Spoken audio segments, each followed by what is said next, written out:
Hi, I'm Libby Tate. I've been attending Lord of Life for about 2.5 years. My husband Matt and I have been married for 11 years, and we love Lord of Life. We have 4 kids, and they're all involved in all the kids programs here at the church. I had a very difficult childhood. My parents were divorced when I was in about 3rd grade. There was a great deal of turmoil and pain leading up to the years before they got divorced. And during the divorce, it lasted for about 6 years, and it was a extremely rough and brutal custody fight that resulted in several court cases and a great deal of adultery in there too. My mom introduced me to Christ during that time, and I became a believer. And I was in a relationship with the Lord, but I was never in His Word. I just kind of thought that the Bible was a compass for morality and some ethics, but I never really understood or knew what the Word of God had to say over my life or over the world. So through my experiences, I began to develop ideas of who God was and who I was in God's eyes, and those were not based on truth. Those were based on lies of my experience.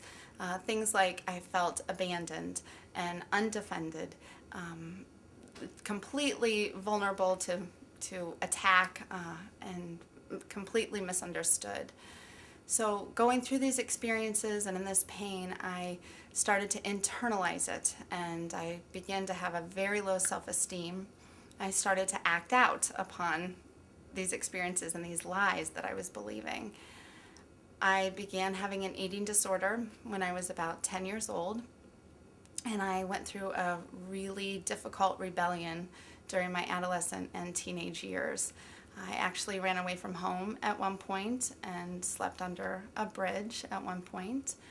I felt completely hopeless during those years and for many, many after. Fortunately, as I started to grow up and I did know the Lord, I was in prayer. Again, I still didn't know His Word. He began to heal me very slowly. And the outward behaviors that I had fallen into began to change as He started to take over more and more in my heart. And I ended up meeting Matt, and we entered into a very good and solid, loving marriage, which was such a safety net for me.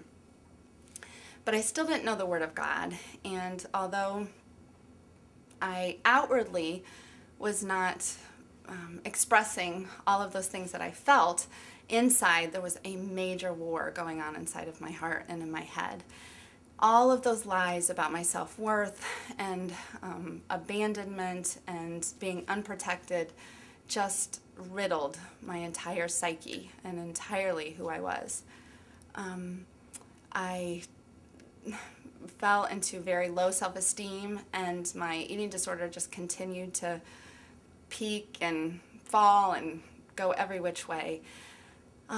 And despite the wonderful circumstances that the Lord had brought me into in my home, my strong marriage, and at that point I had 3 little girls, I should have been the most joyous and happy person that I could be, but I was not. I was just in tremendous pain and basically in some serious warfare going on in my head. And I would cry out to Jesus for help, and He would help me, and He would comfort me in different places, but I was very far from being healed. One day I was sitting in my children's playroom alone. They were asleep, and I was cleaning up. And I cried out to Him for help again, and this time I remember I just completely, my head just hit the floor, and I was just drawing myself in and just crying out to Him and saying, Lord, I cannot do this anymore. I have tried everything I can. Nothing has worked. I'm at the end of myself, and I just surrender myself to You. I said, my exact words were, I'm going to overdose on Jesus, because I knew I was going to overdose on something, whether it was my hopelessness or my desperation or my eating disorder, and so I was going to overdose on Jesus. And